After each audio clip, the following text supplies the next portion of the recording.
तो हेलो दोस्तों, आज हम बात करेंगे Redmi Note 8 Pro के बारे में, उसके स्पेसिफिकेशन, रिलीज डेट, प्राइस, इन सब के बारे में। तो चलिए वीडियो स्टार्ट करते हैं।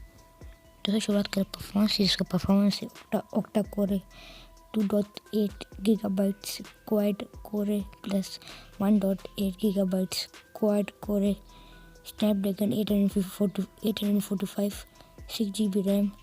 डिस्प्ले इसका बहुत ज़बरदस्त दोस्तों, 6.21 inches 50.77 centimetre, 1080x 2248px 402 ppi AMOLED.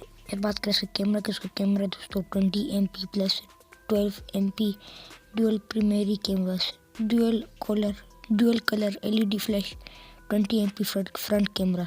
बात करें बैटरी तो उसका बैटरी 3000 में है, क्विक चार्जिंग सपोर्ट कर दोस्तों ये। और उसके अलावा दोस्तों ये सपोर्ट करता है USB Type-C पोर्ट को, उसके अलावा ये सपोर्ट नहीं करता माइक्रो USB को। दोस्तों बात करें प्राइस की तो इस फ़ोन का प्राइस है 33,990।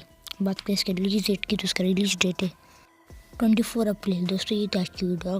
अगर आपको वीडियो पसंद है तो सब्सक्राइब, लाइक, शेयर करना, फिर कमेंट करना कि आपको वीडियो कैसी लगी। तो मैं आपसे अगले वीडियो के साथ, तब तक के लिए खुदा हाफिज़।